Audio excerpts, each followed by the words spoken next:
pôr assim gravando, então fica à vontade, Wesley. Tá, então é isso, né? Eu acho que... enfim, dando sequência, né, na programação do curso, né? Eu vou chamar de módulo 2, né? Enfim, segunda aula, que seja, né? No decorrer do curso, né? E eu chamei aqui o termo guarda-chuva, né? O título guarda-chuva do assunto de hoje, que é Lukács sobre o realismo, a crítica e a teoria literária nos anos 30. Assim, só para circunscrever, né, sobre o conteúdo de hoje aqui, né? Vou partir mais dos anos 30 de fato, né? A relação que o Lukács vai fazer entre teorização literária, crítica literária e o debate sobre cultura antifascismo alemã de anos 30, né? Que é mais ou menos o mote do curso, né? Dado autores do Lukács, do Benjamin, da Adorno, né? Eu não vou entrar em detalhes exegéticos, não vou ficar fazendo citações de obras o tempo inteiro, né? Eu vou deixar, tem as referências no final, vou passar, enfim. No Drive eu coloquei algumas coisas, deixei um arquivozinho lá com algumas indicações mais ou menos bibliografias para fundamentar aqui, né, o grosso da exposição, né, e na medida do possível vocês irem comentando também, enfim, fazer perguntas durante a exposição, também sinta-se à vontade. E eu dividi esse negócio né, em slides aqui, eu fiz um esquemão aqui para facilitar a compreensão. Peraí que eu vou... agora chegou a desgraça, né, que eu passei esse negócio, peraí. Esse aqui é o Lukács, né, já mais na fase madura dele, tá aparecendo aí? Não, né? Não trocou. Tá, peraí. Sabia que acontecia essa merda. Peraí. Acho que é aqui, né? Foi? Sim. Ah, tá. Eu vou ter que alternar aqui. Mas enfim, vou passar lentamente, eu vou tentar ser didático, mas sem perder um certo rigor, né? A partir dos anos 30, o Lukács vai exilar, né? Sobretudo 30, 31 em Moscou. E o que está por detrás dessa autorização do Lukács, né, é que eu vou fazer uma exposição centrar em debates, o que o Lukács estava errado, o que estava certo, né, enfim. Isso eu vou fazer mais um balanço final para a gente conversando também, né? Que a teoria da defesa do realismo do Lukács, né, o contexto, né, da ascensão do nazifascismo, da consequente luta antifascista, eu vou lendo algumas coisinhas bem pontuais, para não perder o fio da meada. E o debate do expressionismo, que é o tópico 2, né, bem como o reconhecimento de Stalin na União Soviética, né, o chamado realismo socialista, que é a doutrina 34, né, que padronizava os critérios artísticos da União Soviética, né, entre outros elementos, né, que vai nesse tema, né, que ajudaram a assentar alguns temas e debates culturais da época, né, nesse decênio, né, dos anos 30, sobretudo nas posições ensaísticas, né, que eu reportei, enfim, escrevi bastante coisa, né, algumas coletâneas também, acerca de diversos escritores, né, chamados escritores burgueses, né, Lukács chama de poesia progressista revolucionária, né, por exemplo, o Scott, o Goethe, Thomas Mann, enfim, Balzac, Tolstói, entre outros, né. Nesse debate que envolvia também um debate sobre o marxismo, né, nesse contexto, Lukács se depara com os manuscritos inéditos de Marx, né, os manuscritos de Paris, né, os cadernos filosóficos de Lenin, né, tudo isso vai pavimentar essa que a gente chama, alguns autores chamam, né, de virada ontológica do Lukács, né. Então, o que vai acontecer nesse período, né, esses exílios políticos, entre outras coisas, né, é que ele vai fazer intervenções pontuais, diversas resenhas, formulações em teoria estética literária, né, lembrando que o Lukács fazer crítica é também teorizar sobre o objeto literário, o objeto artístico, né? Na aula passada mencionaram, né, essa expertise do autor crítico, né, e do autor artista, né? Essa relação que era bastante debatida na época, né? Basta pensar no Brecht, no Bloch, entre outros autores, né? Havia uma preocupação fundamental com essa reformulação autêntica do marxismo, né? Vou passar aqui o slide. Aqui, né? Estou fazendo uma breve introdução, mas o tópico 1 é justamente essa reflexão para a teoria do realismo do Lukács, né? Um dos textos... Wesley. Não passou? Não. Eita caralho, puta que pariu. Peraí que eu vou tentar de novo aqui. Agora foi, né? Foi. Ah, tá. Tem uma janela específica aqui para isso. Eu vou tentar não me esquecer dela. Mas, enfim, um dos textos que o Lukács vai fundamentar nesse período, né, para pensar essa teoria epistemológica do realismo, né, vou chamar de epistemológica aqui, no sentido bem filosófico mesmo, a teoria, né, realismo, assim, né, isso eu tô pegando realismo no sentido do Lukács, né, há outros debates, né, mas eu vou circunscrever o próprio Lukács aqui, né, no texto, né, da verdade, arte e verdade objetiva, de 34, O Lukács vai pegar esses textos, esse descoberto de Lenin, de Marx, né, e ele vai fazer uma relação dialética entre subjetividade e objetividade, né? Esse é o mote, assim, né? Na interpelação entre pensamento abstrato e percepção sensível, né? Quer dizer, a teoria do reflexo artístico da realidade, né, objeto de discussões que vinham anteriores, né, do romance, né, passando até pelo história consciente de classe, né, a questão do sujeito-objeto idêntico, o proletariado, né, com a reorganização dessa categoria de pensar o proletariado como sujeito histórico, né, objetivo, né, dessa teoria do reflexo, né, dessas leituras, o Lukács vai dizendo uma certa passagem, esse ensaio não tem em português, mas tem em espanhol, tá no drive lá, no Problema do Realismo, né, acho que é um dos últimos textos desse livro, né. Ele fala que essa independência objetiva diz respeito à consciência do artista temático, ou seja, a dinamicidade da existência humana, essa coisa do reflexo artístico, né, o Lukács está argumentando sobre isso, esse ensaio, né. O Lukács vai prosseguir na citação, né, que em todo tema estão contidas determinadas possibilidades artísticas, né? Ou seja, a experiência sensível da arte que torna-se um enriquecimento humano, né? A arte com a prática humana, se depreende, né, dos aspectos místicos e religiosos, né? Que a arte vai tornando uma esfera de relativa autonomia, né? Então, assim, para o Lukács, né, que eu estou utilizando essa introdução, né, nessa virada marxista, assim, os dobramentos estéticos de uma ideia de que o percurso do gênero humano, a historicidade do ser, enfim, suas categorias, e o desenvolvimento individual do sujeito, né, não só se cruzam, mas constituem, né, um ao outro, né, em relação, como eu falei, né, a dialética entre subjetividade e objetividade. Esse é mais ou menos o mote, assim, da teoria do realismo, né, essa teoria epistemológica do realismo. Claro, simplificando, mas tentando dar esse... de onde eu partindo dos termos, assim, para ficar solto, assim. Vamos ver se eu acerto aqui a passar. Enfim, eu vou ter alguns slides, né? Vou nesses tópicos, né? Depois eu vou falar sobre o expressionismo, né? A posição do Lukács, né? Tópico 3, sobre a herança de Goethe na Alemanha, o legado da herança cultural. Esse debate passou por uma série de autores, né? No final, fazer um balanço, enfim, a gente conversar também. Então, não fiz muitos slides, né? Vai que o slide passa e a pessoa, volta o slide, né? Então, eu fiz poucos slides, assim, para não se perder muito, para botar umas imagens, assim, para acompanhar um pouco a exposição. Então, o tópico 1, né? Voltando ao tema, são mais umas 3 itens, assim, né? Inflexão intelectual, né? Que eu já estou falando, né? Do Lukács, né? Exílio, explicações, né? E o fascismo, né? Teoria do realismo, esse entrelaçamento de arte e cultura, né? Enfim, muita gente escreveu sobre a teoria do realismo do Lukács, né? O que seria o realismo, né?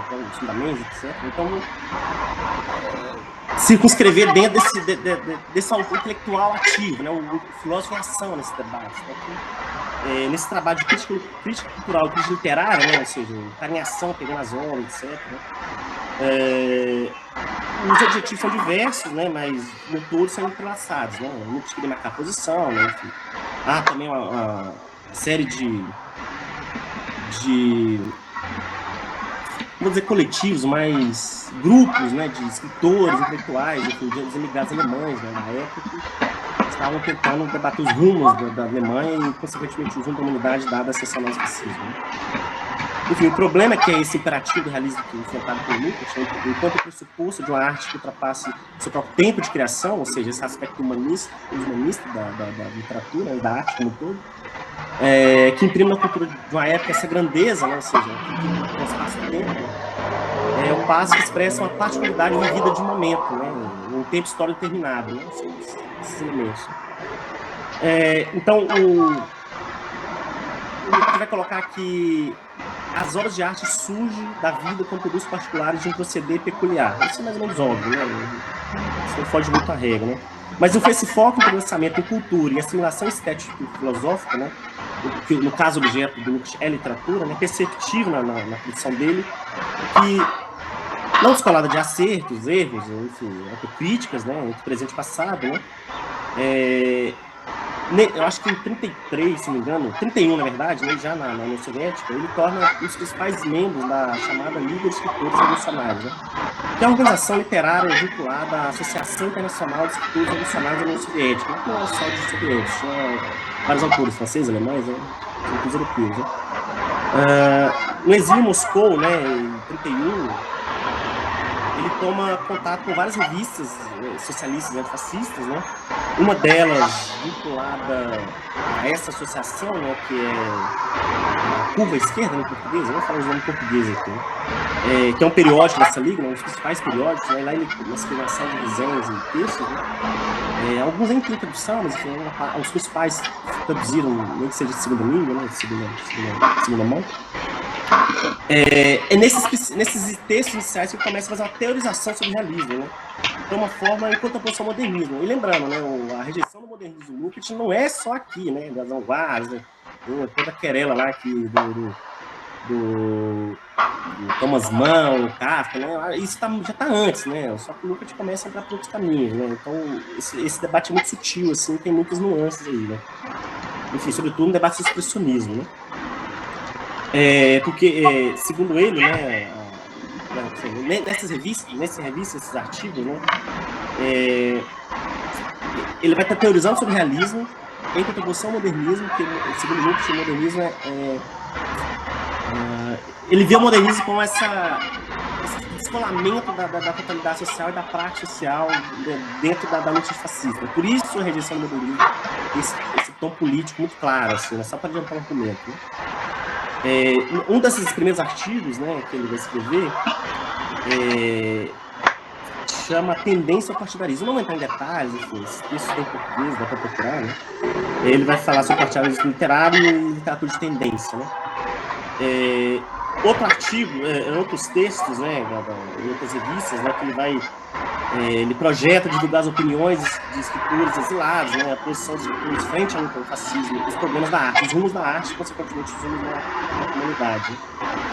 Em termos gerais, né, essas revistas, embora tinham ideologia mais à esquerda, não só tinham supor socialistas e comunistas, ele tinha liberais de esquerda, né, enfim, social-democratas, né, enfim.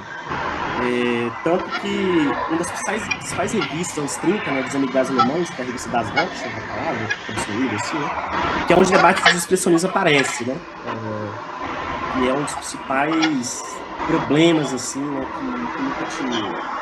E se envolve com diversos autores, né, e não foi só ele o crítico do expressionismo, né. É uma concepção, uma discussão da época muito acalorada, assim, nunca teve mais prominência, né. Mas tem uma interpretação muito interessante que o Louvi vai fazer, que eu discordo, e vou comentar rapidamente. Louvi num livro chamado Evolução Política de Lukács, né, 1808 1929, acho que é isso, né? A produção original, o título original era Sociologia dos Intelectuais Revolucionários, acho que é isso mesmo. E ele fala que, numa determinada parte, né, que no final dos anos 20, o Lukács se transforma com muitas reservas e reticências ao stalinismo, essa palavra do Louvi, né. Para mim, essa posição é correta, né, e, em primeiro lugar, porque o Louvi sobrevaloriza nesse livro um certo romantismo revolucionário, que isso incluiria a forma partido, né, do Lukács lá de história consciente de classe. Porém, essa tese do stalinismo reticente, a meu ver, não se sustenta, porque, em segundo lugar, não é difícil fazer essa proposição dos próprios textos do Lukács, né. Só para citar alguns nomes, alguns intérpretes, nesse fundamento, né, e acho que o Louvi erra nisso, e isso é uma concepção um pouco reducionista, né.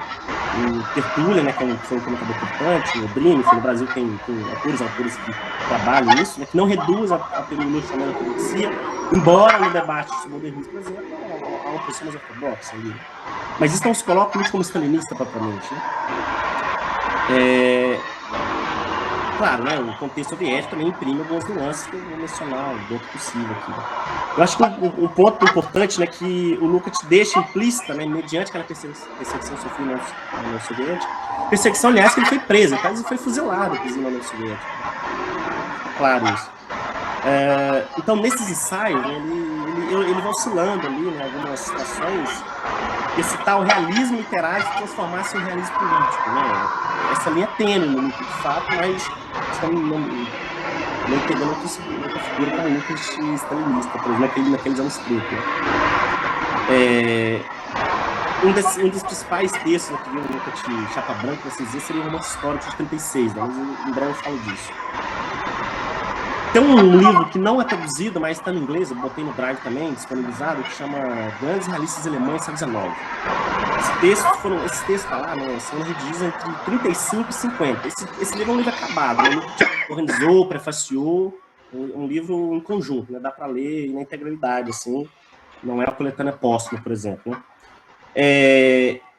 Assim, o Lukács apresenta uma ampla visão da história alemã e também se posiciona diante desses autores, né? Mais do que apresentar um Lukács conhecedor profundo da história alemã, se fundamenta ali um objetivo visível de todo o descendo do Lukács. Tanto é que esses textos atravessaram, né, alguns anos, esses ensaios, né, esses passos, né? A crença nos valores humanistas, que são centrais na tradição alemã, embora um iluminismo atrasado, né? Contra toda a falsificação histórica e reacionária da cultura alemã que atravessava duramente aquele período, né, nos anos 30, né? Com o crescimento do nazifascismo, né, esses valores democráticos, humanistas, né, foram atacados. Né? Isso eu estou reduzindo o argumento do Lukács ao longo do livro, né, que são interessantes ver. Ele recupera os autores, de certa maneira, de segundo escalão da Alemanha, né, do século XIX. E algum desses ensaios, né, em especial, né, eu destacaria dois, né, Büchner e Rabe, né, ele vai descrever que a minha visão, resumindo, né, ele propõe a resgatar esses escritores, né, Jules von Rodin também está no último ensaio do Goethe Seu Tempo, né, distorções reacionárias sofridas pelos fascistas, né. Em algum desses textos, né, sobretudo no ensaio do Keller, né,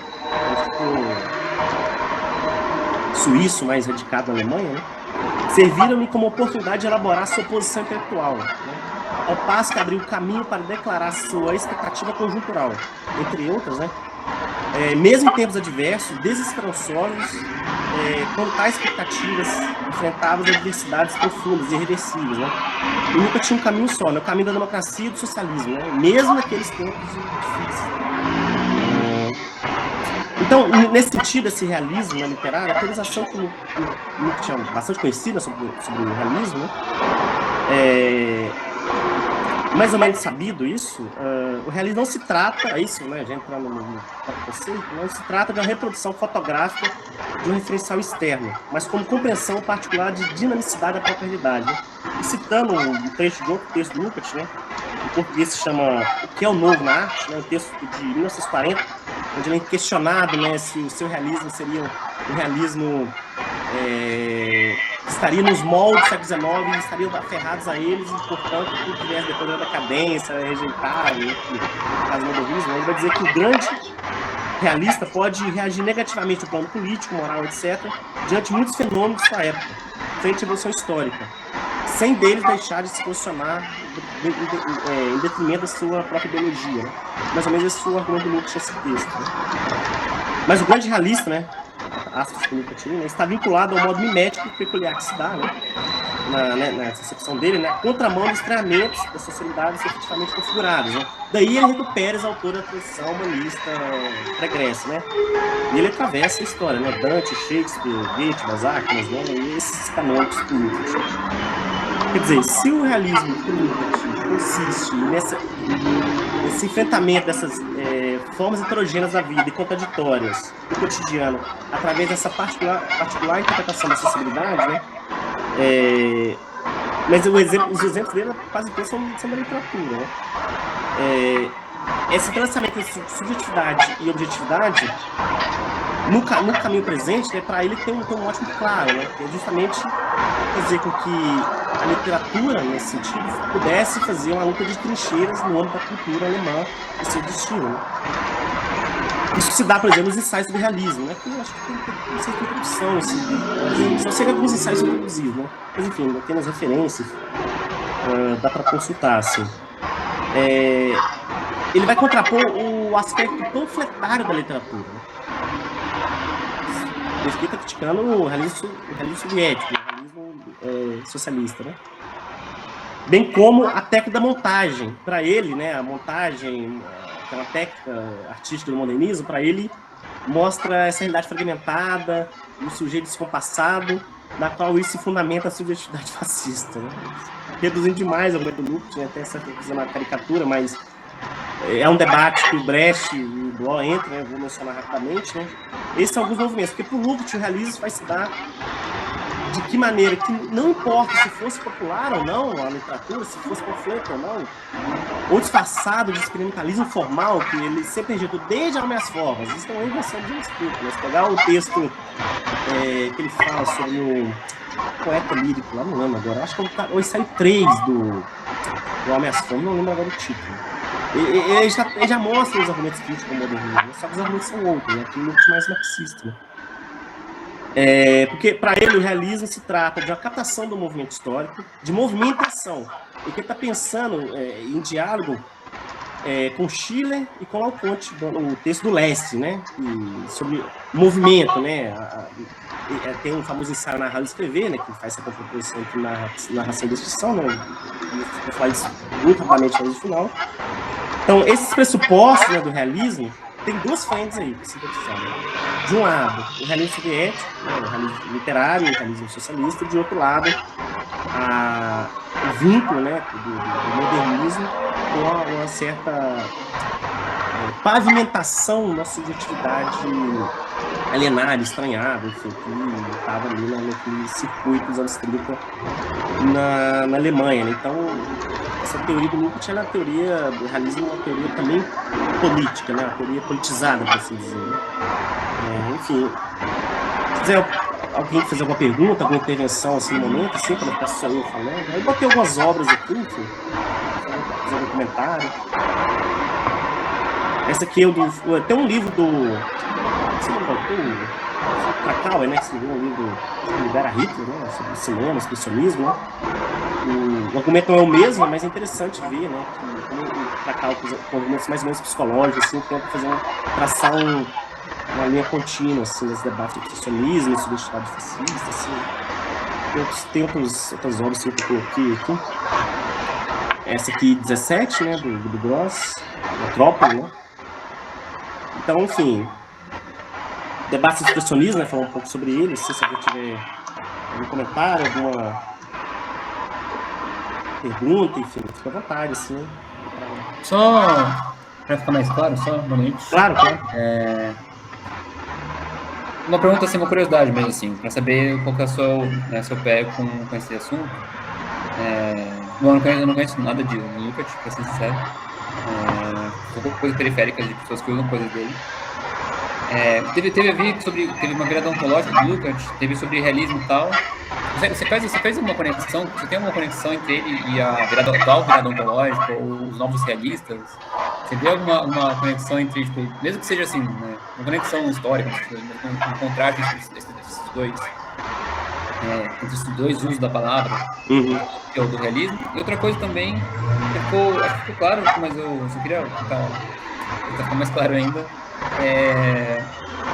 porque a minha preocupação quando eu vejo realismo, né, eu tenho uma certa associação com o realismo, é de lugar do negativo, né? Você falou que não é só uma retratação fotográfica da realidade, e como que ele veria nas produções artísticas? Como assim? Não sei se é uma pergunta, não sei. Vou elaborar uma pergunta e ver se ela faz sentido bem, você pode criticar a pergunta como forma de resposta também.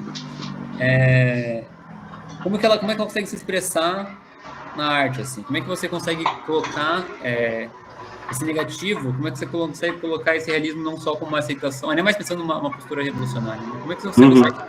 eu sinto que hoje em dia você trazer a realismo, falar que a realidade é dura e a realidade é dada, e você tem que partir de onde as coisas estão, muitas vezes colocar uma limitação não dialética para o mundo, assim, sabe? Você coloca uma realidade totalmente positiva, assim. E aí eu queria saber mais desse ponto. Sim. Não, sim, faz sentido. Não sei se tem muito a ver, mas pensando aqui no comentário do Gabriel, se um sentido histórico constitui a necessidade mais próxima da vida, a realidade racional da história impede uma formulação autêntica. Como poderia escrever esse paradoxo de gentileza? Na verdade, fizemos comentário. Então, sobre a primeira parte do comentário, sobre esses novos realismos, por assim dizer, né? Eu sei que na teoria da ciência isso é muito comum, né? Imagina que você tem a partir daí. Eu acho que é outra coisa, né? Eu acho que poderia pensar um pouco a partir disso, né? Não sei como fazer, não seria da minha competência fazer, inclusive, mas eu sei que tem no debate da teoria da ciência, da filosofia da ciência, tem as teorias antirrealistas, a teoria do realismo moral, enfim, do antirrealismo, né? Tem um autor que eu li recentemente, que é o Bernard Williams, ele faz uma certa teoria antirrealista, né, da moralidade, algo assim, não lembro agora exatamente, mas no livro dele, moral, né? Mas eu acho que eu não sei se, eu acho que é possível a conexão, mas eu não sei se ela é direta, né? Direta ou não é, mas eu não sei que medida isso poderia ser feito, assim, né? Pensando que é isso, né? O surgimento da prática artística, ela é diferente, né? O Lukács chama na Densidade dele lá, 62, né? Grosso modo, ele fala que o reflexo científico é uma certa desantropomorfização da vida, algo assim, né? O reflexo artístico é outra coisa, né? Mimetização, os elementos fantásticos, né? Eu acho que são caminhos distintos. Tem esferas autônomas aí, mas não são as mesmas, né? O fundamento não é o mesmo. Embora eu acho que a discussão conceitual é pertinente, né? De que realismo estão falando? Por isso que é importante se escrever. Você fala, o realismo literário. Tá, mas qual realismo? De quem, né? Não foi só o Lucas que escreveu sobre realismo, né? E também não vai ser só um ou outro. Não vai ser só o Mário Bunge que escreveu sobre realismo científico, né? Por exemplo. Enfim. Mas sobre essa questão do elemento da história, né, que o Gabriel falou.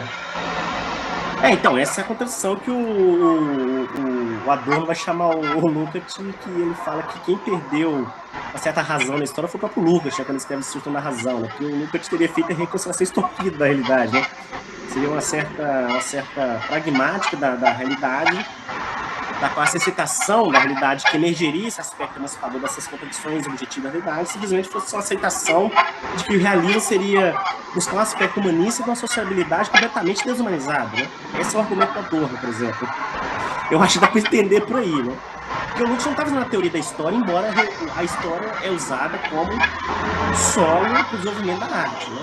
Inclusive da teoria artística, né? Basta ver no ensaio famoso dele, o Romance como Epopeia Burguesa, né? Que é um ensaio que ele reformula argumentos da trilha do romance, né? Então eu veria por aí, né? Eu acho que essas oscilações estão pensando justamente num momento muito contraditório de que a prática política ela também não era só o aspecto da revolução imediata, ela também é a luta pela cultura, né? A luta pela cultura. Ou seja, não é possível que a revolução seja construída apenas a ferro e fogo, né? Eu acho que, né, isso ficou claro, né, olhando em retrospectivo, né? Se o fascismo foi derrotado militarmente, culturalmente ele não foi derrotado. Claro que tem remodulações, a questão do ponto de vista da periferia, do capitalismo, né? Eu acho que tem um pouco por aí, passa um pouco por aí. Mas os argumentos do Lukács são, sem dúvida, criticáveis e entram num certo paradoxo, né? Enfim, acho que talvez vá por aí, né? Fernanda pergunta sobre... Poderia desenvolver mais um pouco sobre a crítica do núcleo realismo soviético? Olha, sim, Fernanda, acho que, grosso modo, o Lukács, ele não cita muito claramente as obras, assim, né? Ele dá algumas... Ele fala algumas coisas, que acho que esse aqui é um deles, né? Que é Marxismo e Teoria da Literatura, né? Ele fala sobre... Tem um ensaio lá que vai falar sobre burocracia, ele chama... burocrata, o tribuno do povo, né? Ele vai falar sobre Lenin lá e contrapor Stalin, vai falar da burocratização e tal. Enfim, um dos pontos, né, desse ensaio de outros, né? Do Romance Histórico isso aparece também, é que o realismo socialista tem alguns caracteres, sobretudo nas personagens, que são, por exemplo, a redenção do oprimido como elemento de emancipação, ou seja, não importa o enredo, há sempre uma vitória do mais fraco. Há um aspecto maniqueísta. Isso é muito... tem um exemplo muito claro disso, dessas características do realismo soviético que se permanece na literatura, dita progressista, que é o Tortarado, por exemplo. E tem todas as contradições da reforma agrária ali, das três narradoras, né? Que, enfim, a voz narrativa é a mesma, são três personagens completamente distintos, né? Só aí já vê que o livro já tá errado no início, né? Assim, de aspecto formal, assim, né? Não é errado, isso parece que o autor tá falando o tempo inteiro e os personagens são apenas porta-vozes, né? Do próprio escritor, né? Isso é uma característica do realismo soviético nunca critica, né? E no final do Tortarado, a Santa Rita Pescadeira, o nome da identidade metafísica, ela tem redenção. E a luta pela reforma agrária virou uma luta pela ancestralidade. Eles vão expandir muito, porque isso vai dar pano pra manga no momento dos debates recentes, sobre literatura, enfim, teorias doutrinárias, etc. Mas o ponto do livro e na literatura do realismo soviético, que está sendo dito aqui, é que ele chama de literatura panfletária, é que a mensagem política já está colocada por detrás da própria posição do enredo. O enredo seria justificativa formal e direta das perspectivas sociais de um certo contexto. Mais ou menos isso, assim, do realismo socialista. Ou seja, a emancipação não se trata, por exemplo, de o que acontece em Vidas Secas. Assim, imagino que muita gente tenha lido Vidas Secas e leia Torturado, por exemplo. Só para pegar um exemplo brasileiro, assim. Estou dizendo que o Itamar Vieira tem noção de que você está fazendo isso. Estou falando, a obra em si expressa isso. Né? Estou dando um exemplo que é discutível também. E leia Vidas Secas de 37, né? Dos anos 30, né? Claro que não são outros, mas assim, falar sobre reforma agrária e falar sobre a terra no Brasil não é assunto novo. Nem estou entrando no mérito se o autor deve ser lido ou não lido. Acho que está sendo vendida, as pessoas estão lendo e é isso mesmo. O literatura tem sido democratizado, não tem esse mérito. Mas eu acho que vai por aí, viu, Fernando? Para dizer muito sinteticamente, até um pouco rápido, né? Eu acho que é esses caracteres, né, que estão impressos aí dentro da... No romance histórico, acho que no capítulo 3 ele fala sobre isso, assim. Só que ele começa a falar do Flaubert lá, ele começa a viajar na maionese lá. Assim. Mas eu resumiria a história um pouco nesse sentido, assim. Mais uma coisa. Tem vários aqui. Giovanni, Thomas, tá. Vou pular aqui. Thomas, tá. Wesley. Vinícius, você disse que ele usa o Shelley como realiza, pelo que entendi. Bachelard usa ele como exemplo de poesia pura e voo onírico. Existe algum de outras abordagens no sentido de relacionar realismo com o estudo do imaginário? Nossa, boa pergunta, Vinícius. Eu diria que é possível pensar isso, mas eu não sei. O Bachelard está pensando em corte epistemológico, outras coisas, né? Mas eu acho que eu não li o Bachelard sobre esses assuntos, assim. Eu confesso que eu sou ignorante, assim, não dá para ler tudo. Mas é interessante esse elemento da poesia pura e de voo onírico, né? Eu acho que dá para relacionar, não dá para achar que as teorias são fechadas e acabadas por eles mesmos. Eu acho que dá para pensar. Eu não sei em que medida seria assim, comunicáveis imediato, mas dá para fazer algumas modelagens, né? O realismo com o estudo imaginário, eu acho que sim. Sei lá, eu não conseguiria dar um exemplo ou um argumento mais satisfatório, mas eu acho que o realismo ele sei lá, o Machado fez realismo no Brasil com aspectos antirrealistas, basta ver o personagem Brás Cubas, é quando defunto que narra a si mesmo, né? O Roberto Schwartz tem um trabalho sobre isso, né? Basta para pensar, o modelo realista do Lucas, para pensar, os romances da periferia do capitalismo não funcionam, mas são funcionais porque coloca a própria historicidade dos gêneros literários em movimento, né? Daria para pensar assim, né? Tanto é que esse livro do Schwartz, começa a periferia do capitalismo, fala sobre o filho do narrador, né? No Aventura das Batatas, ele fala sobre a forma no romance. Né? E também tem elementos cristianos ali, sobretudo da teoria do romance. Eu acho que dá para pensar um pouco nesse sentido, assim. Até porque o Schwartz tinha contato com esses trabalhos, né? Veria por esse caminho, assim. Eu acho que pode dar sequência aqui, né? No tópico 2, então, sobre o expressionismo, né? Enfim, os tópicos, né, as vanguardas, o debate expressionista propriamente dito, né, essa intelectualidade alemã imigrada. Enfim, depois tem a crítica ao expressionismo, do Lukács, né, vou passar o slide. Eu botei mais umas obras aqui, né, Segal, ele morreu no Brasil, né, enfim, muita gente conhece, enfim. Tem aqui essa outra obra, né, 24. Isso aqui são obras ditas expressionistas, né, enfim. O desenho, divulgação do filme Metrópolis, né, que é um filme clássico, né, de Fritz Lang.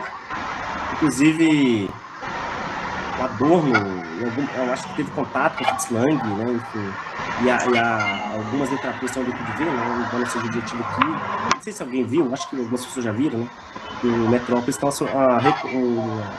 uma conciliação conservadora no final, né, enfim. Acho que vale a pena, o filme é cansativo de ver, né, enfim. É um filme muito bom, muito bem trabalhado, assim, acho que dá para pensar o espírito político ali, em algum momento, né, que senão ele consegue colocar ali no Metrópolis, né? Fica aí também uma dica cinematográfica aí, virtual. Isso aqui é importante, né? O filme o cartaz, né, da exposição Arte Degenerada de 37. Isso aqui é importante porque nesse mesmo... Opa, passei aqui rápido, mas... Deixa eu voltar aqui. Nossa, era um caos mexer isso aqui. Agora sim. É importante esse movimento porque no período que os intelectuais estão discutindo sobre vanguardas, a herança cultural e a luta antifascista pela crítica de arte, pelos rumos da arte, que também é o rumo da própria Alemanha e da própria Europa, e da expansão imperialista do capitalismo, ao contrário se diz, extrema-direita odeia a cultura, extrema-direita, não, eles podem até não gostar que a gente gosta, mas eles veem aquilo como inimigo, mas também é uma forma de religião à cultura, né? Enfim, só fato tem que ter sobre isso, embora tenha as ressalvas possíveis, né? Todo autor pode ter suas ressalvas, é perfeito, enfim, eu acho que é importante pensar esse movimento, né? Mas enfim, passando, né, o tópico sobre o debate, expressionismo, né? As vanguardas, né, a partir da década de 10 e 20, né, essas vanguardas se alastrando na Europa, né, dadaísmo, realismo, entre outros, né, no cinema, nas artes visuais, né, como tem algumas imagens, né, na dramaturgia e mesmo na literatura, artistas e críticos estiveram vinculados ao movimento de vanguardas, né. Mas aí surge a pergunta, né, eu estava lendo essas coisas, né, como explicar ou compreender o movimento no interlúdio da República de Weimar, né, a partir dessas complexas e variadas interpretações e consequências, né? De início, para responder essa pergunta, né, como um fio condutor, Lukács não foi o único crítico dessa vertente, né? Um livro que trata muito bem dessas questões, né? É um livro que o João Barreto, um autor português, organizou nos anos 70, chama Realismo, Materialismo e Utopia, né? E a introdução dele, ele clareia bem, assim, ele citou bem a discussão, assim, eu acho que vale a pena ler. Introdução de Weimar a Moscou, né? Que é o título desse prefácio. Os textos, né, que ele organizou já são os textos dos próprios autores, né? Se você quiser ler a introdução, ali vale muito a pena, umas 20, 30 páginas ali, tranquilamente, assim. Embora ressoam essas críticas de Lukács teológicas como as mais conhecidas, a verdade é que Lukács, como crítico das vanguardas, nem mesmo a juventude fez grandes concessões a esse experimentalismo linguístico formal nas primeiras décadas do século XX.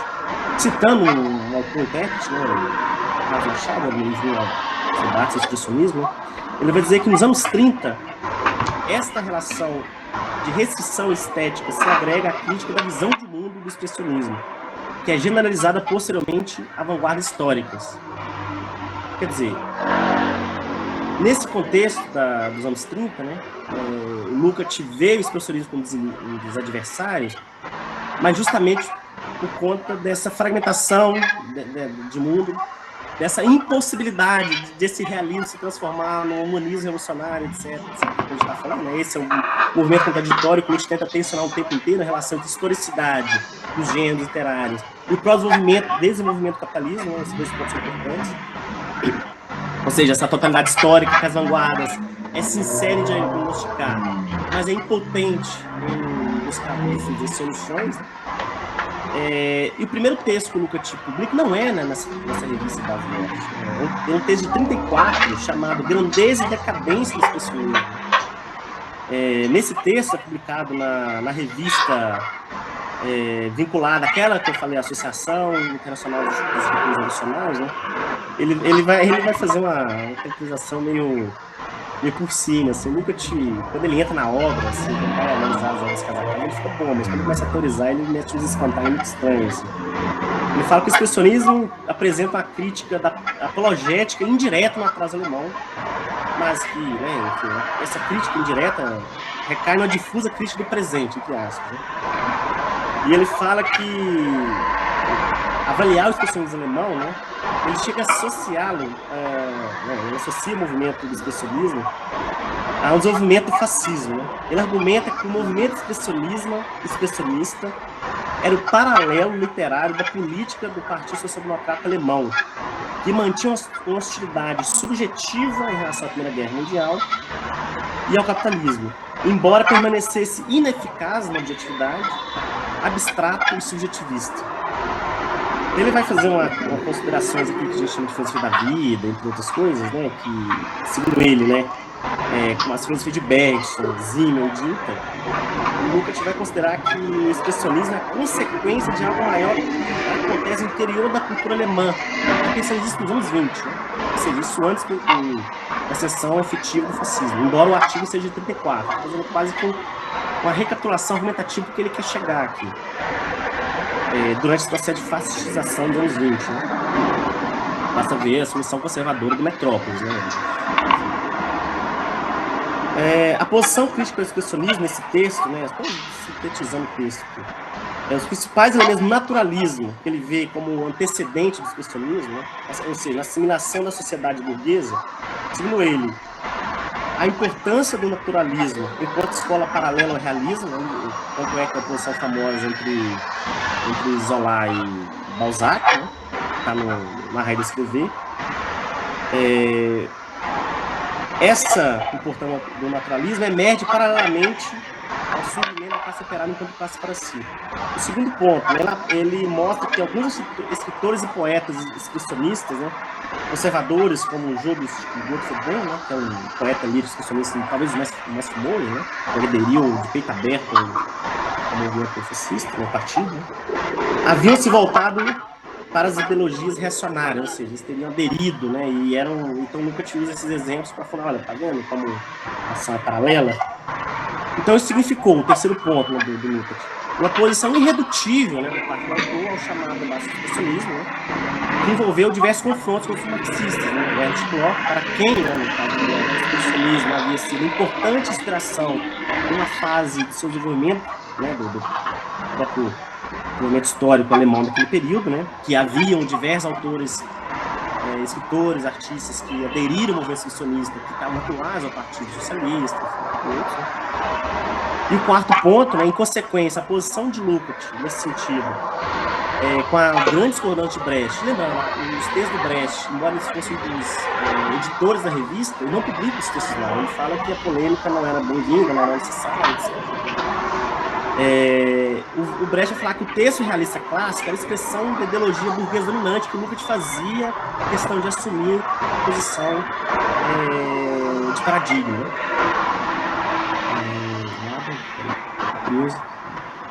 Sim, isso é verdade. Enfim, eu vou tentar resumir bastante, porque já tem horário, a gente discutiu um pouco, né?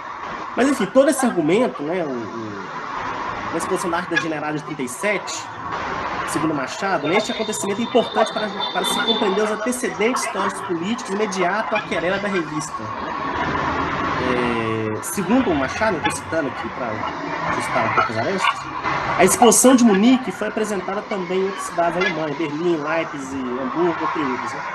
No total foram expostas 730 obras. A comissão organizadora da exposição desempenhou quase 16 mil, para o número exato, 15.997 obras de 101 museus alemães. É um confisco brutal, assim, até para os parâmetros de hoje é muita coisa. Assim. Só em Munique, em 37, da onde tem esse cartaz aí, foram 2 milhões de visitantes nessa negócio. Isso, mesmo com os padrões assim, da Alemanha de hoje, é muita coisa, né? Mais que dobrado daquele período para cá de 90 anos.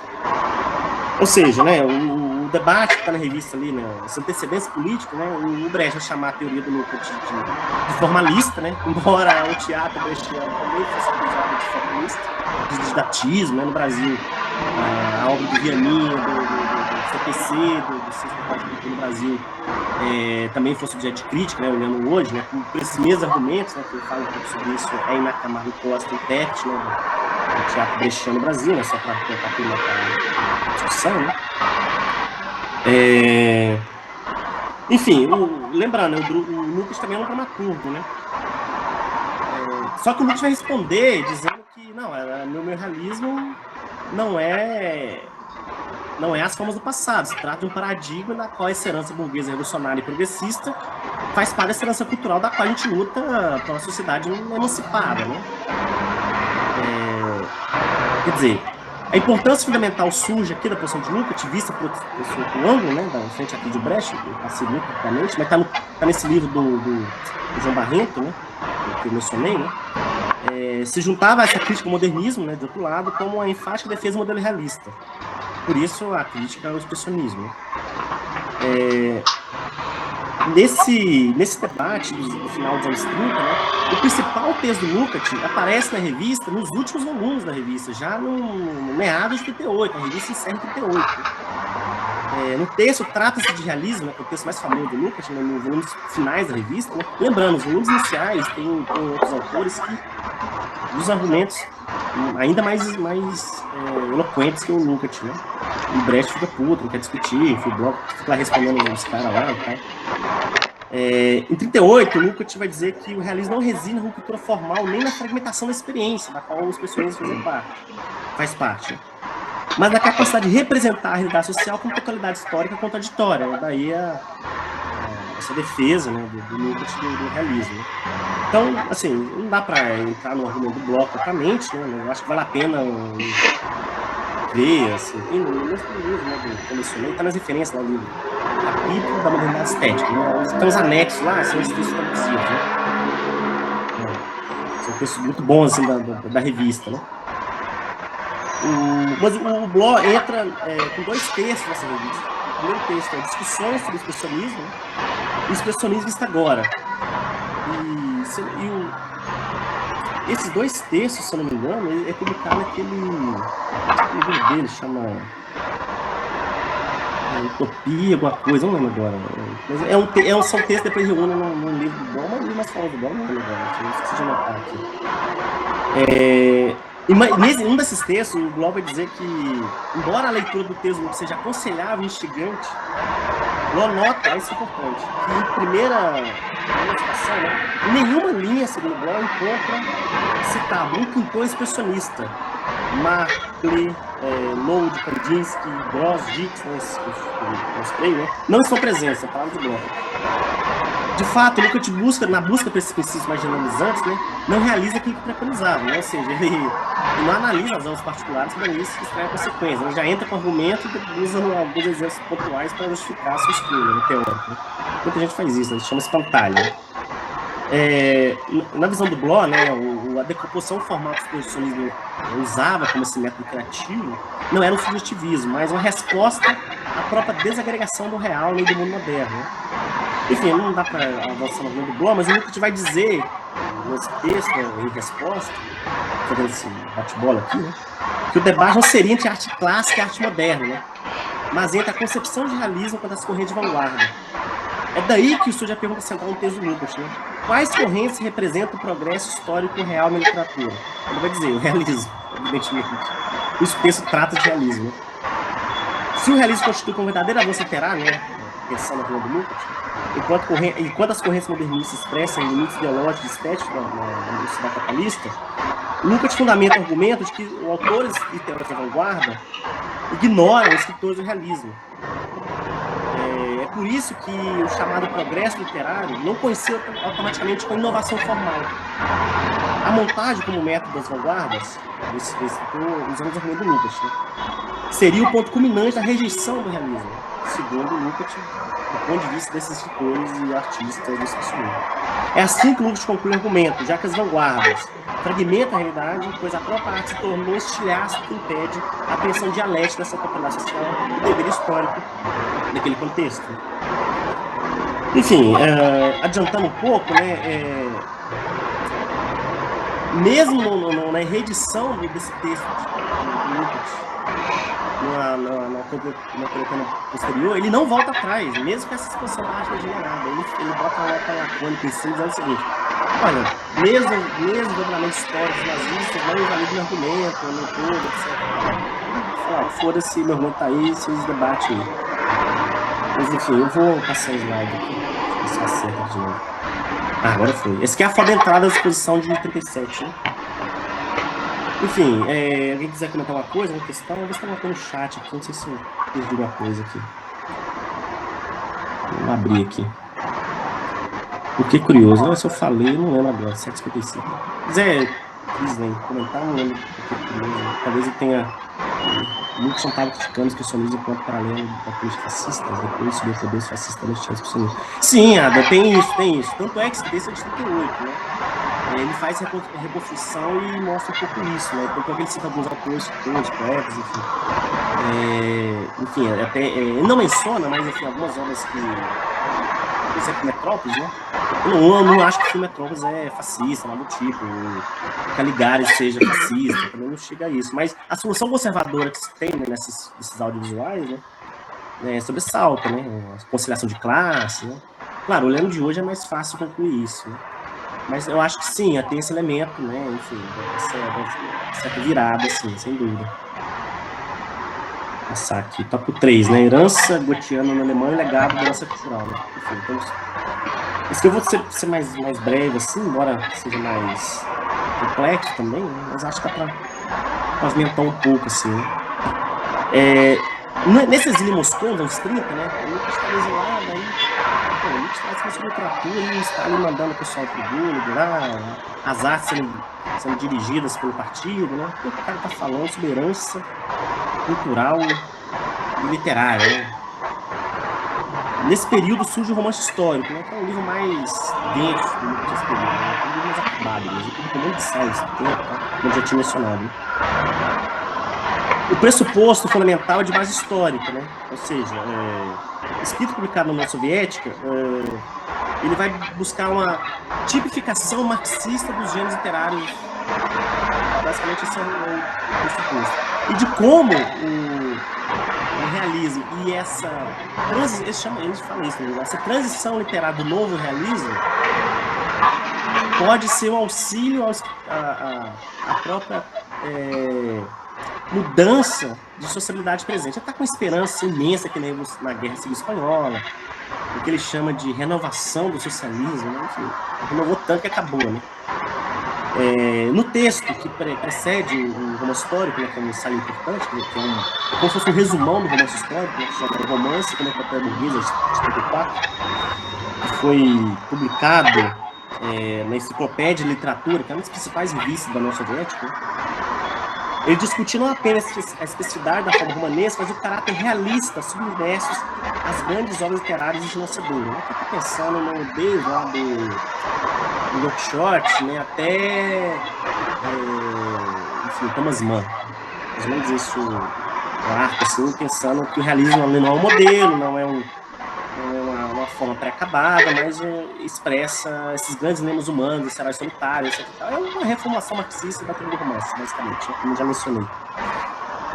Se o texto é a reformação marxista da teoria do romance, o Lukács vai dizer que no século XVIII, trazendo essa base histórica, o romance deixa de possuir elementos fantásticos, né, do romance de cavalaria, entre outros, né, e começa a expressar a vida cindida, alienada, privada e uma subjetividade seccionada do mundo presente.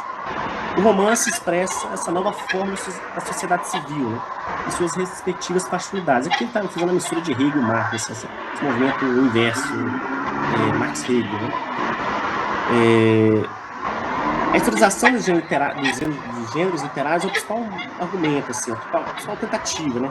Se para ele o realismo toma como característica central, citando Lucas, né? A criação de uma figuração típica das vidas e das contradições sociais no mundo em que a vida desses tipos de indivíduos vinculados restringe a esfera da vida privada. Né? Ele fala dessa privatização, não só da esfera pública, né, mas essa privatização do indivíduo, né, esse agregamento. Né? Estou pensando aqui no fenômeno da burocratização, né, um fenômeno moderno. Isso aqui, de certa maneira, está reformulando a tese que está na história da de classe, né?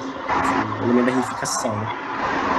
A situação de Goethe, por seu lado, é paradigmática. Precisa se mencionar com algum detalhe. Né? Basta ver que ele publicou, nesses mesmos anos, né, uma série de ensaios foram reunidos como Goethe Seu Tempo e Estudo sobre Fausto. Naquele bom tempo, recentemente, produziu. Né? E o Goethe foi um dos autores que o Lukács mais escreveu sobre. Né? Isso não é por acaso, ele tem certamente fundamentos específicos e teóricos. Né? Em 1938, no mesmo período do debate do expressionismo, o filósofo recebe o título de doutor em filosofia pela Academia Soviética de Ciências, com a obra Jovem Hegel, Os Problemas da Sociedade Capitalista. Segundo o próprio Lukács, depois, mais velho, ele fala que foi o melhor livro que ele publicou na vida, né? O Jovem Hegel. Tem publicado também pela Boitempo. Né? Mas pela situação editorial e política, foi quase, né, conclusão da guerra, né, o livro só foi publicado em 1948, né? convém salientar que nesse mesmo período ele completou e redigiu, né, editorialmente um romance histórico, né? Mas só sai em alemão em 54, né? Ou seja, bem depois da guerra.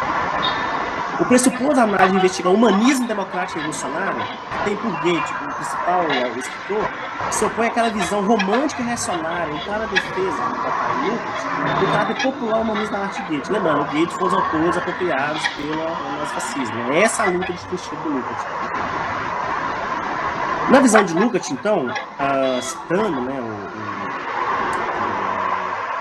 o livro, né, Goethe e seu tempo, né, nos ensaios, né, toda a solução da realidade em sonhos e representações ideais meramente subjetivos, pois exemplo de todo grande escritor de romances, Goethe assume como tópico principal a luta dos ideais contra a realidade, em sua imposição à realidade. É o ensaio que vai falar sobre o Wilhelm Meister. Esse ensaio do Wilhelm Meister está no pós-fácil da edição da 34 do Wilhelm Meister, né? São os amigos do Lukács, tem esse pós-fácil da 34 do livro do Goethe, né? Então foi só recolocado no livro do Lukács.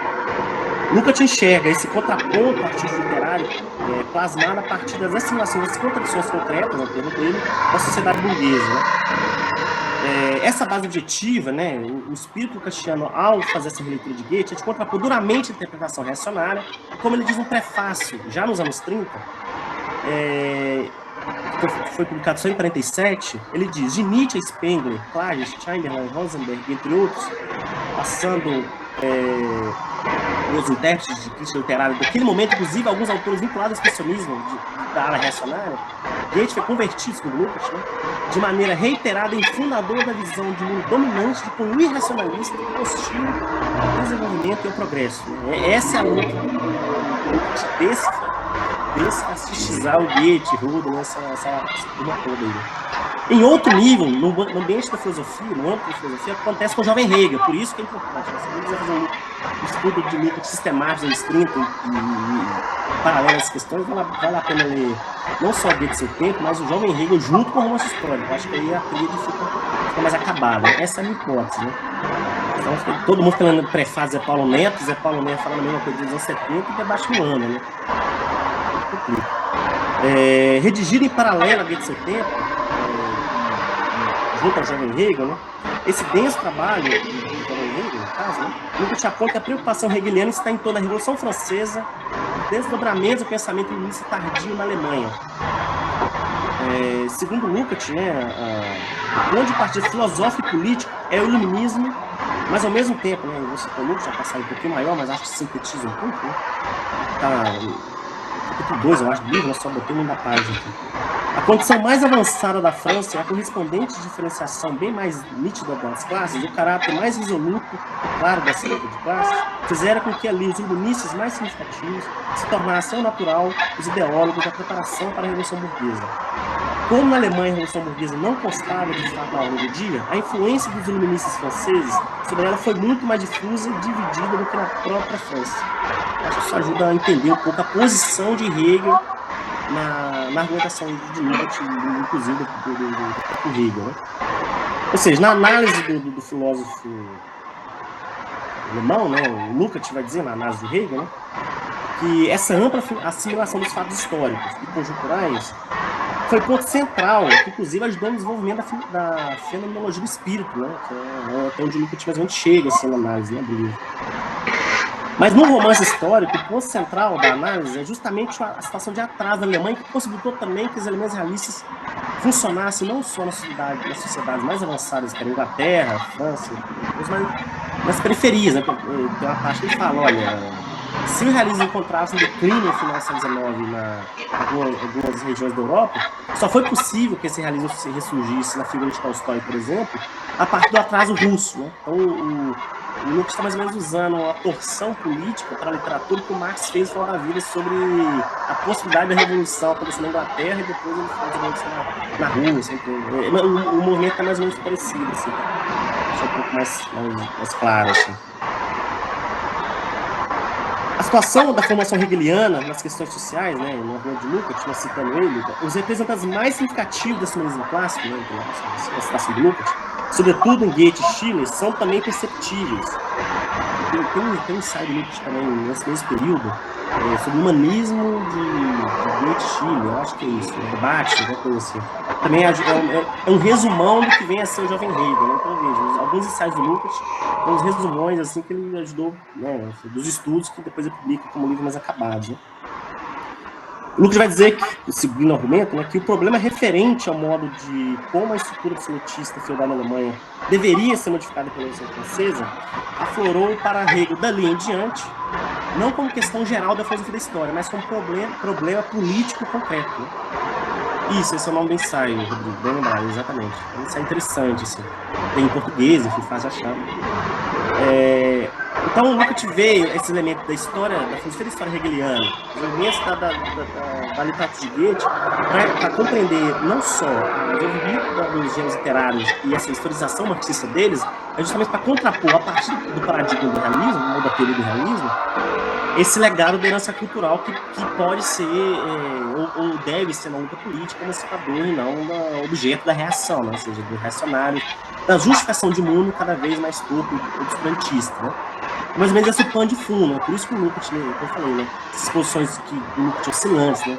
Então, ao mesmo tempo que o Lukács está fazendo isso na Rússia, ele está falando o seguinte, olha, com essa subjetividade que está montada aqui, com esse aparato burocrático do Estado, com esses elementos de um Hegel, filósofo Estado, filósofo de legitimar o Estado soviético, o socialismo vai para frente. De fato, não foi. Então, mais ou menos esse é o argumento do Lukács, assim, né? O Lukács era mais arrojado um pouquinho, assim, do que a gente lê à primeira vista, né? A despeito dos problemas, né? Enfim, o Lukács, levando um pouco a exaustão, né? Ele vai dizer o seguinte, mais na parte final da obra, né? O Jovem Hegel é uma obra imensa. Hegel sustenta, fundamentalmente, o ponto de vista de que o conteúdo geral das leis é social e historicamente necessário. Isso seria necessário, porque é meio complicadinho, né? Enfim. Mas que, justamente por isso, as determinações legais específicas, em especial, a sua aplicação também é um tema complicado. Né? Há casos particulares que precisa conter um elemento irrevogável de contingência.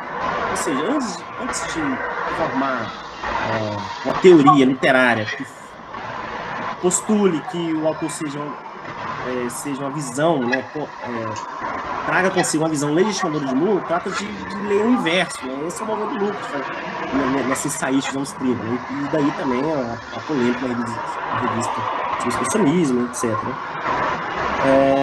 Esse entrelaçamento que vai dar no romance histórico, de alguma medida, né? Há também evidência para os políticos, o entrelaçamento entre arte, né, a historicidade dos gêneros, e a teoria do realismo vai tomando corpo na tensão de história e literatura, que é justamente o caminho do romance histórico. Em seus termos, né, no romance histórico já, o que tem jogo na obra estética, né, ou seja, na literatura, se for na ideia de que a investigação literária por parte do filósofo crítico, não do crítico escritor, né, esteja consciente de se poder retomar essa feitura histórica, ou seja, a captação do tempo na obra literária, ou seja, um dos aspectos mais centrais do romance e do realismo é justamente a figuração do tempo. Né? As figuras do romance é a captura do tempo. Né? E em Hegel, como expoente maior do pensamento burguês, segundo Lukács, né, que consiste nessa posição mais avançada da exposição categorial dos elementos, né, da historicidade, né, do plano filosófico e Goethe no plano literário. Né? Sintetizando agora, né? Um dos principais temas que marcam, né, do Lukács nos anos 30, pode ser circunscrito, né, se deveu ao problema da herança literária. Né? O legado burguês revolucionário, as tradições artísticas e intelectuais de progresso e democracia atravessam o conjunto desses ensaios. E Goethe assume um dos pontos mais altos. Né?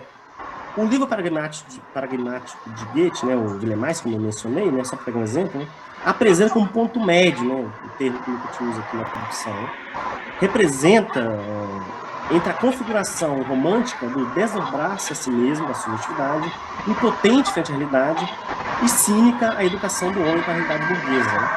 Mas, ao mesmo tempo, eu queria dizer que, em revisita as leituras de Hegel e Dilthey, né, sobre o romance, por isso um certo ponto médio interpretativo, né? O romance goetheano está, em seus termos, ideologicamente na fronteira entre duas épocas. Primeiro, a dissensão burguesa revolucionária, lembrando, o romance de Goethe logo após a Revolução Francesa.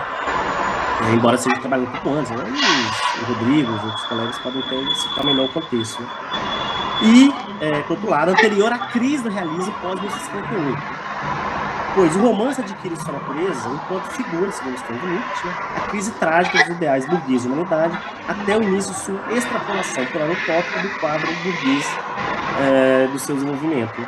Então, se o romance de Goethe é um produto dos ideais revolucionários, não quer dizer que o próprio Goethe seja revolucionário, mas a obra é um produto particular que expressa na sua feitura, né, aquele determinado elemento histórico. Mas não imediato também da Revolução Francesa, né? Isso é importante sublinhar.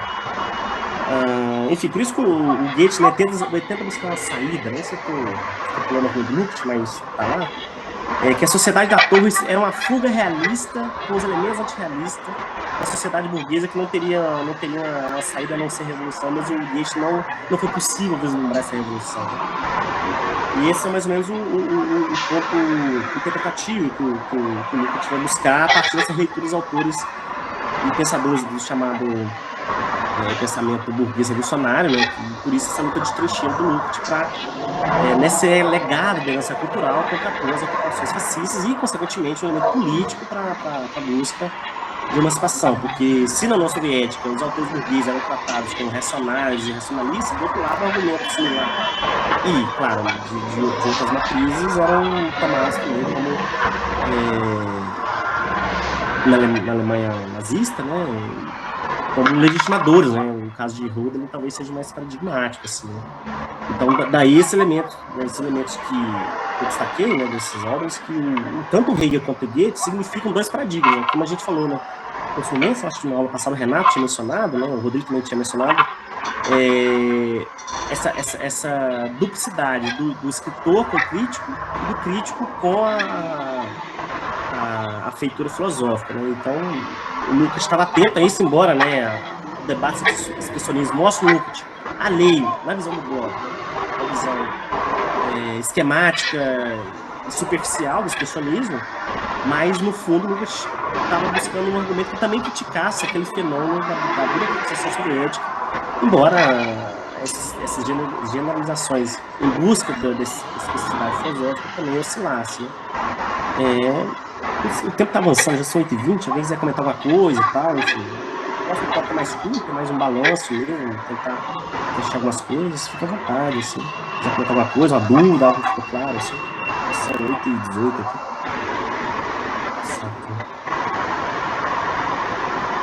Aqui a primeira capa, né, da revista das Vozes, achei consegui copiar, né, a imagem aqui, né, os textos do Lukács Bloch apareceram, né, esse aqui é um dos últimos volumes da revista, né, dá pra ver que os redatores, né, Brecht, que era um escritor, né, escreveu um livro sobre Goya, né, interessantíssimo, né, tem tempo de no Brasil.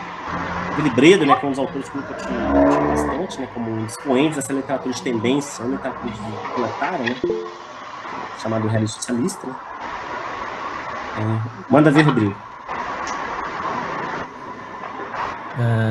Wesley, eu tenho um comentário a fazer.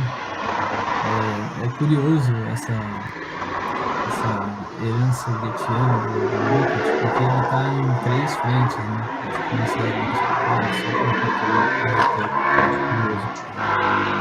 Tem essa frente contra as vanguardas, né?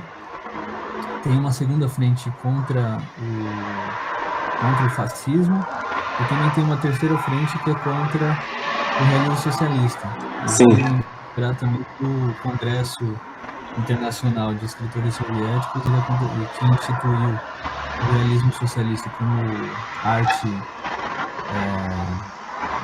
modelo de arte a ser alcançado e a ser produzido, foi de 1935. Isso, então, ao mesmo tempo que ele está lidando com essa questão da arte de vanguarda, ele também tem esse problema com o realismo, né? E é curioso como ele recolhe o Goethe e o Hegel, que são autores burgueses, né? O cânone burguês, né? Para ir contra tanto as artes de vanguardas quanto a arte, o realismo socialista, né?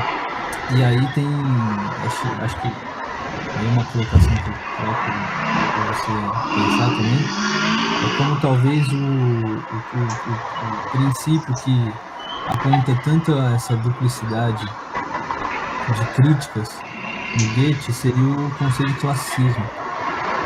E aí o que é o classicismo do Goethe também, porque não pode ser uma adaptação do modelo antigo, mas sim o que ele chama também naquele ensaio Correspondência entre Schiller e Goethe, ele chama de classicismo burguês, né, que é um classicismo renovado, né? Então ele talvez ele pega essa coisa tão cara para ele, ou o humanismo, né, de Goethe, né, o classicismo burguês, que estou colocando como sinônimos, né, para ver uma via de alternativa tanto das vanguardas quanto da arte fascista, quanto também do realismo socialista, assim. Então ele está numa sinuca de bico, assim, que ele talvez no Goethe ali ele explora essas questões, assim. E é curioso também que o classicismo, não queremos me estender tanto, o conceito de classicismo, de clássico do Lukács, ele aparece como um momento histórico muito específico, que é o momento histórico da transição. A transição, ela potencializa a produção do clássico. Então, ele, resgatando Goethe, talvez ele está também vendo um modelo de transição na própria União Soviética ou Europa como um todo, assim, né? Tipo, a Europa ela está entrando numa fase de transição, seja lá para onde, seja lá pelo quê, né? E aí a possibilidade do clássico ele pode ser posto, né? Era só isso. Não, sim, é isso, assim, não tem muito o que acrescentar, assim, eu diria que assim, claro, né, eu acho que tem mediações que você falou, né, tem essas frentes que ele entra quase a sinuca de bico, mas esse o momento, assim, falar, não, aqui no Guilhermais nós temos não só o Guilhermais, tá, vale dizer, tem Ilusões Perdidas do Balzac também, que tem para Balzac, isso não tem novidade no próprio Lucas. Mas no caso específico de Goethe, pensando na Alemanha, né, até eu mencionei no caso da Itália, acho que teve uma redação impacto, sim, só que o Lucas não trabalhou isso, né, assim, infelizmente, né. Infelizmente, talvez ele falaria um monte de groselha num lugar que eu não conhecia no direito, assim. Talvez vale ler o Gramsci para tentar citar um pouco, assim, né, assim. Porque o Goethe funciona justamente com esse elemento de transição, né, da sociedade burguesa, da classe burguesa tomando o poder político. E na Alemanha foi tardia, a unificação alemã se dá só em 1871, se não me engano, né? Tardia, né? Então tem esse ponto aí para onde está indo, né? Tem esse elemento clássico, que eu acho que você mencionou bem, né? E essa herança dos clássicos políticos não é, sei lá, compor epopeias como fizeram Homero, ou tentar fazer uma lírica, sei lá, lá Luiz de Camões. Não é isso, né? Não é isso. Lendo as coisas do Balzac, ele está buscando esse ponto médio de avançar, porque esses fragmentos da realidade do Carlos Vanguardas, embora a crítica seja um pouco frágil, né? Se a gente analisar com mais afinco retrospectivamente, eu falo assim, olha, tem um fio democrático revolucionário que ficou para trás, a gente perdeu esse negócio. Você tem uma burguesia reacionária agora que virou a mesa, e o proletariado agora tem que assumir esse papel de herança, de herdeiro desses clássicos e ir para cima, politicamente falando, né? É esse o ponto, assim, independentemente do que pode ser criticado no Lucas. Eu acho que o Romano do Lucas é muito plausível nesse ponto conjuntural.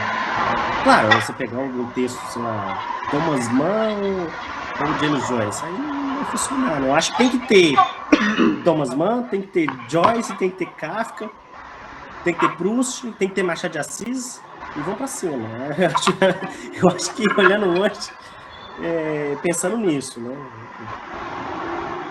Daí para pensar nisso. Claro, né? Nunca tive, como todo autor, vai ter seus problemas, né? Dá para ficar refém de situações muito conjunturais também, né? Por outro lado, enfim. Manda ver. Você me fez pensar uma coisa agora. Será que o Lukács nessa fase ele abandona a ideia de autonomia da arte quando ele censura não censura, né? Tô sendo exagerado, né? Mas quando ele faz bastante ressalvas acerca de Kafka, quando ele é bem contra, assim, a arte de vanguarda, né? Será que ele não Sim. está abandonando a ideia de autonomia da arte? É uma pergunta boa, né?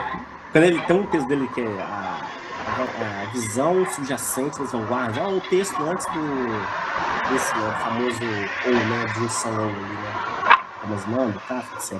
Depois, no caso do Kafka, ser justo a ele, depois do Kafka ele faz retratação, ele muda a posição, ele vê o Kafka ele começa esse fenômeno da burocratização da vida, etc. Ele faz só para ser justo com o velho, né? Eu acho que essa questão da autonomia política é muito difícil também, né? A Lenice tem uns trabalhos, e alguns trabalhos dela bastante consolidados, que ela não chegou a certa definição, assim, né? Mas eu acho que pode ser... Eu acho que o problema da autonomia da arte, ela se dá justamente como ela capta esses elementos heterônimos da própria vida social, assim. Porque a arte não emancipa ninguém, mas ela é um caminho para pensar justamente o destino da humanidade. E da própria feitura histórica que a arte ensina, a visão do Lukács, postula, né, desde já um desenvolvimento histórico da humanidade que expressa nas obras particulares, né? Eu acho que dá para pensar a partir daí, mas é uma boa questão. Rodrigo, né? Oi. Sim. O Rodrigo Cruz está provocando aí, mas eu não vou criticar o Rodrigo Cruz, não. Tá? Essas perguntas aí, vou provocar.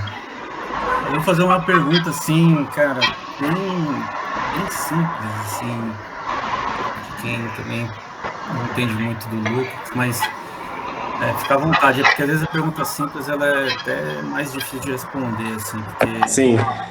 Às vezes não tem resposta, né? Mas, pelo que eu entendi das duas aulas, né, é incontestável dizer que ele está criando ali um sistema estético ali, né? Ele fala de forma que ele está filosofando. Mas, de certa forma, ele está privilegiando, ele tem um lugar ali que ele está privilegiando a literatura sempre. É uma pergunta, né? Ele sempre privilegia a literatura? Pelo que vocês exibiram até agora, acredito que sim. Mas talvez isso tenha um pouco a ver com o que o Rodrigo está falando. Eu queria saber por quê, se sim, por quê que ele escolhe a literatura para isso, né? Sempre quando ele faz uma análise. E para complementar, né, nesse mesmo período do expressionismo ali, está ocorrendo o dadaísmo também. Né? Você tem no começo do século XX artistas dadaístas que estão acontecendo em outros lugares do mundo, mas ele ignora. De alguma forma, eu tenho que ele me escreveu sobre isso. E, do meu ponto de vista, é o inverso desse sistema que ele está escrevendo, o que os dadaístas estão fazendo. Então, talvez ele não esteja recusando a autonomia da arte, mas acho que ele talvez não queira enfrentar isso, vocês não concordam? Talvez ele tem conhecimento disso, ele sabe do Duchamp, ele sabe do Cavalli Voltaire ali, mas ele não está querendo falar disso. Porque foge totalmente do que ele enxerga como um mundo possível. Ou não? Peraí que eu perdi a tela aqui. Não, sim, eu concordo, acho que é isso. Ele fala pouco, na verdade, né? Ele fala pouco, assim, ele menciona assim, nome, ele bota etc. Não aprofunda, né? Eu acho assim, ele enfrenta o problema da autonomia, mas eu acho que tá no fundo, sim, sem dúvida, né? Mas eu concordo contigo, ela fala um pouco, assim. O problema dele ali é justamente o caso alemão, a gente vai usar. Se quiser usar o termo de Marx, é a miséria alemã. Eu tenho enfrentado a miséria alemã. Mas sim, eu acho que porque assim, o Lucas sabe que não vai haver sistema. Agora eu vou usar um pouco do Adorno. O Adorno brinca que o Hegel e o Kant puderam falar de arte, de tentar pensar o sistema da arte sem saber bosta nenhuma de arte, né? Assim, o Adorno zoando, mas o Adorno é hipérbole, né? Eu acho que o Lucas está vendo que não é possível pensar um sistema de arte, porque o mundo já não permite um sistema de arte, não permite um Schelling. não permite que Balzac surja no mundo do século XX, mas permita que esses elementos, assim dizer, esses valores democráticos, por exemplo, o Balzac é um reacionário, você lê Ilusões Perdidas, você tá com uma caracterização da subjetividade pequena burguesa ali, fantástica, né? Na visão da leitura do Lukács do romance. Acho que o romance não se restringe a só isso, né? As Ilusões Perdidas. Até o próprio título, né? Ilusões Perdidas, né? Os ideais de emancipação, de fraternidade, de liberdade, de igualdade da sociedade burguesa é uma ideologia, né? Se a gente quisesse mais direto e até um pouco incisivo, assim. E o Lukács vê isso, né? Nesses discursos. Agora, a predileção da literatura é muito curiosa. Ele vê, tem os elementos hegelianos ali, né, de a prosa do mundo, tudo, né? Mas é curioso que no final dos anos 30, quando Albino começa a escrever, ele fala sobre música. O Lukács era dramaturgo, era diretor de teatro, e os primeiros trabalhos do Lukács eram sobre dramaturgia. Ele tinha um conhecimento dos clássicos de dramaturgia que é fantástico a gente ler, assim, né? Sem fazer elogios exorbitantes, né? Interessantíssimos, né? Aqueles ensaios hoje, assim, né? É uma boa questão, assim. Que medida ele está enfrentando, mas ao mesmo tempo ele sabe que não é possível pensar um sistema das artes, mas ao mesmo tempo a arte, assim, tem um resquício ali, ela tem algo ali que nos diz, embora ela si mesma seja emancipadora. Né? Vamos ver, Rodrigo. Complementando a sua resposta, eu diria que o Rodrigo... Existe sim essa predileção, não diria só da literatura, né? Porque a drama e a lírica faz parte disso, né? Há uma predileção pelo romance mesmo, né? Sim. Ele é mais específico ainda, assim. Existe um privilégio. Só que uma coisa que ele vai identificar, isso desde a teoria do romance, é que o romance é a forma típica da modernidade. Então ela, onde canaliza, ela é a forma de canalização de todas as contradições modernas, exatamente pelo aspecto dele ser informal no sentido de não ter forma. O romance é uma forma que não tem forma, ela admite a lírica, admite o épico, admite o drama, admite a comédia, admite todos os gêneros da poesia, ela absorve nela própria, assim. Acho que um caso exemplar disso também é de uma coisa meio disforme, estou chutando aqui, o Macunaíma, né? Então essa possibilidade de você brincar com a forma, só o romance ele consegue captar. E é curioso, porque ele vai observar uma tendência, quando ele está falando do romantismo alemão, que eu acho que tem um argumento muito parecido com a crítica que ele faz à vanguarda, que é o romantismo alemão. Ele entendeu que a característica moderna não é a informalidade, né, a coisa do disforme, né, mas ele quer suspender as formas, né, mas ele não entende que o próprio arte moderna ela já não admite mais forma. Então não há uma vanguarda, sei lá, eu acho que eu me confundi aqui no argumento, né? As vanguardas seriam a quebra das formas, só que a própria modernidade ela já é uma quebra de forma, ela já não admite mais formas, ela é meio solto, assim. Mas o argumento principal é esse, que o romance ele admite ele tem essa possibilidade de ser informal, de ser disforme, melhor dizendo, né? Manda, Silvério. Pô, foi mal. O nem acabou a aula ainda, mas. Não, essas reverberações aí é bate-bola mesmo. O resto aqui é firula. Então, pra contribuir pensando, assim, né? Porque pensando junto com os Rodrigos, assim, eu entendo de onde vem as duas posições, assim. Aí pra contribuir com o terceiro ponto, que eu acho que é interessante, e aí puxando sardinha pro meu lado, que é o debate bem no lateral, porque nunca foi direto, né, do Benjamin com o Lukács, que eu acho que é interessante a diferença que tem nessas apropriações que eles fazem dos debates sobre a modernidade, que eu acho que esse é o ponto, então, que a gente está vendo que chega a conversa aqui, que é o que está sendo entendido enquanto modernidade para pensar o estatuto da obra de arte, né? E aí, isso que o Rodrigo Cruz falou do romance que permite esse trabalho com diversas formas, com essa maleabilidade das formas, sim, mas tem a especificidade que eu acho curioso do Lukács, que é a predileção pela tradição simbólica, né? E então entender a modernidade a partir dessa tradição simbólica. E aí vem a tensão com o alegórico, que aí você já apresentou ali ao longo da aula algumas dessas tensões. Porque o alegórico vai estar presente já desde o barroco, que é um outro tipo de tradição que tensiona essa forma, né, mas que acaba dando espaço mais para o clássico, né, para as formas do classicismo. E que vai tendo seu avanço e alcança o romantismo, ou um certo romantismo, né? Então também essas tensões dentro do que a gente chama de romantismo, e nas vanguardas com essa teoria da montagem, né? E aí eu acho que dá essas tensões entre isso que a gente chama de vanguardas artísticas, né? Dadaísmo, surrealismo, expressionismo, todas elas estão tensionando nesse sentido, que eu acho que tem a ver com a tensão do simbólico e do alegórico. Que o Peter Biggert lida com isso. Não acho que seja o melhor, mas acho que ele explicita bem essa tensão assim.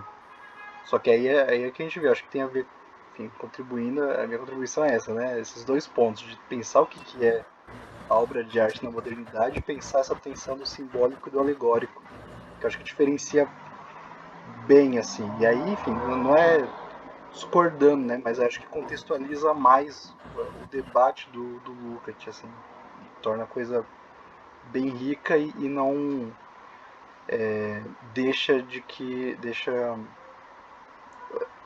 não necessita de justificativa dele tentar lidar com exatamente tudo, né? Tem um princípio que parece que está guiando muitas das reflexões dele, assim. Não, exatamente. Tanto é que o Lukács, ele tem ele fala no ensaio sobre um dos ensaios sobre Fausto, não sei se é um ensaio sobre o Mefistófeles, a figura do Mefistófeles, eu não lembro agora, mas ele está falando que a alegoria em si mesma não é a categoria estética. Ele começa a usar os argumentos, vai argumentando lá as parafernálias dele lá. Só que o ponto central é que essa figura do romance, com essa figura maior, que cabe a lírica, o próprio texto da dramaturgia, né? Lembrando de Derrô, né? O que é o drama, a figura dramática de Derrô? Tem um elemento pedagógico, de formação do cidadão civil burguês. O elemento de Derrô é mais sofisticado, mas a raiz de fundo ali sobre discurso ou poesia dramática. Eu acho que é esse o título de Derrô traduzido para o Brasil, né? Entre outros elementos que estão no livro. Então, tem esse ponto. E a questão da ironia, né? Eu nunca tinha na teoria do romance, e isso vai revelar depois, a questão da ironia, né? Como o romance é uma reflexão irônica da própria modernidade. Primeiro, o romance dessa figura épica, moderna, contemporânea, etc., que capta o tempo. Ou seja, a partir da figura da Revolução Burguesa, a Revolução Francesa, ele começa falando no Jovem Hegel sobre a Revolução Francesa, ele começa falando da figura do Walter Scott no romance histórico, ele começa no ensaio sobre epopeia burguesa falando sobre a figura do Don Quixote. A figuração do tempo, a captação da prática social no tempo, que se dá mediante a prática social de que a revolução é possível. Esse é o ponto. E a ironia era sempre essa alta reflexão do próprio sujeito solitário, né? Por isso que o romance tem o elemento da ironia, né? E em contraposição a Hegel, ele vai recorrer aos românticos, né? Mas em contraposição aos românticos, ele descarta a figura da alegoria em alguma medida, né? Embora nem todo romântico vai ser adeptos à alegoria. Claro que isso é um esquemão, mas de fato a concepção da modernidade está em jogo ali, né? Que é uma concepção política da herança dos clássicos da burguesia social. Mas isso é bom que já ajudou a encaminhar aqui a questão final, né? Que tem a questão da alegoria, da montagem, né? Tá aqui por exemplo, um livro que usa da montagem, que o Benjamin, inclusive, enfim, cita, né? Tem um ensaio Dublin muito interessante, é um romance histórico nosso, que é uma concepção de romance que o Dublin usa, do romance histórico, paralelo ao do Lukács, mas diferente o argumento, né? O Belli, assim, quase que você chegou a ler, já teve curiosidade, enfim. pode-se dizer um livro expressionista, né, no sentido mais amplo da palavra, né? E complementa também com o que o Silvério mencionou, né, da figura da alegoria e do símbolo, né? O livro, enfim, não sei se alguém já leu, enfim, o livro se passa na capital belenense, o personagem passa por um monte de coisa, não é um romance, por assim dizer, épico, né? O Dumbledore queria fazer esse romance épico, né? Esse ressurgimento do épico, né? Esse ensaio, né? Eu acho que é um ensaio 33, eu não lembro agora o ano, eu não botei na referência, podia ter colocado, né? Como literatura secundária, assim. Chama o romance histórico nosso, né? Vale fazer essa contraposição com o Lucas, que o Dublin vai usar a figura da alegoria também como esse método da composição, né? E o romance 29 dele é uma expressão, né? Quer dizer, a brincadeira disso, assim. E não só na literatura, né? Que eu já dei outros exemplos nas artes visuais, enfim, agora na literatura desse elemento expressionista, né? Tem também na música, né? O Schoenberg, né? Tem os aborneantes plantão aí, velho. Schoenberg era a figura ali do decafonismo, enfim. O Adorno vê na figura do Schoenberg, da música nova, enfim, não é uma música totalmente expressionista, mas tá naquele contexto, enfim, não sei se dá pra chamar de música expressionista, né? Mas o Schoenberg tá nesse bojo cultural também, né, que o Adorno vai ter essa predileção.